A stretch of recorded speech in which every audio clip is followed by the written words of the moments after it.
మీరు police force పెట్టి జగన్మోహన్ గారికి సెక్యూరిటీ ఇవ్వకుండా వాళ్ళ టీడీపీ కార్యకర్తలని టీడీపీ మహిళల్ని కాపాడుకోవడం కోసం మీరు సెక్యూరిటీ పెట్టి ఇచ్చినట్టున్నారు. మీరు ఆ విజువల్స్ చూస్తుంటే మీకు తెలిసిపోద్ది. అందరికీ నమస్కారం. పొదిలిలో జగన్మోహన్ రెడ్డి పర్యటనకు సంబంధించి అక్కడ జరిగినటువంటి దాడికి సంబంధించినటువంటి కొన్ని వీడియోలను ఈరోజు ప్రకాశం జిల్లా వైఎస్ఆర్సీపీ విడుదల చేయడం జరిగింది. బూచేపల్లి శివప్రసాద్ రెడ్డి గారు కూడా ప్రెస్ మీట్లో ఆ దాడికి సంబంధించినటువంటి వీడియోలను చూపిస్తూ ఆయన మాట్లాడటం జరిగింది. అసలు ఈ పొదిలి జగన్మోహన్ రెడ్డి పర్యటన శ్రీకారం చుట్టిన నేపథ్యంలో మొదటి దఫాగా ఆ పర్యటన క్యాన్సిల్ అవ్వటం జరిగింది. రెండో దఫాలో జగన్మోహన్ రెడ్డి గారి పొదిలి పర్యటన సక్సెస్ అవటం జరిగింది. ఎలిఫాడ్ దిగిన దగ్గర నుంచి కూడా మనకి పొదిలి పొగాకు వేలం కేంద్రం వరకు కొంత దూరం ఉంది. ఈ దూరం వెళ్లే క్రమంలో ఎలిప్యాడ్ దగ్గర నుంచి కూడా పొదిలి పొగాకు వేలం కేంద్రానికి జగన్మోహన్ రెడ్డి గారు భారీ ర్యాలీ, అక్కడ ఉన్నటువంటి లోకల్గా ఉన్నటువంటి వైసీపీ శ్రేణులందరూ కూడా భారీ ర్యాలీకి పిలుపు ఇవ్వటం జరిగింది. అక్కడ ర్యాలీకి సంబంధించినటువంటి విజువల్స్ను మీరు పక్కన స్క్రీన్లో కూడా ఎక్స్క్లూజివ్గా చూడవచ్చు.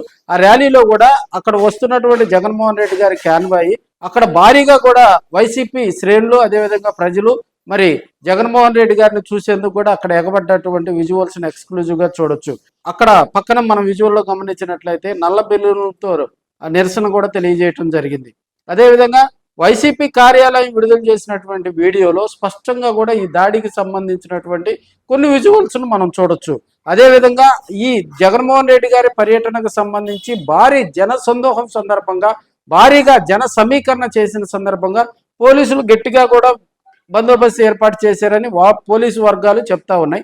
మరోవైపు బూచేపల్లి శివప్రసాద్ రెడ్డి గారు కూడా పోలీసు బందోబస్తు మీద కూడా ఆయన కొన్ని అనుమానాలు వ్యక్తం చేస్తూ ఉన్నారు. ఈ పొదిలి జగన్మోహన్ రెడ్డి గారి పర్యటనకు సంబంధించి తాము ముందుగానే పర్మిషన్ తీసుకున్నామని, పర్మిషన్ తీసుకున్నటువంటి మరి వైసీపీ నాయకులు కార్యకర్తల మీద పోలీసులు కేసులు ఎలా పెడతారని మరోవైపు బూచేపల్లి శివప్రసాద్ రెడ్డి వీడియోలు చూపిస్తూ కూడా మాట్లాడటం జరిగింది. మరి కొన్ని దినపత్రికల్లో లైక్ ఈనాడు, ఆంధ్రజ్యోతి తదితర దినపత్రికల్లో వచ్చినటువంటి వార్తలు కనుక అక్కడ ఫోటోలు కనుక గమనించినట్లయితే వీళ్ళు చెప్పేదానికి విరుద్ధంగా కూడా మరి ఆ సంచికల్లో వార్తలు రావటం జరిగింది. అదేవిధంగా సాక్షి దినపత్రికలో చూసినట్లయితే వైసీపీ నాయకుల మీద జరిగినట్టుగా కూడా దాడికి సంబంధించినటువంటి ఫోటోలు ప్రదర్శించు కథనాలు రావటం జరిగింది.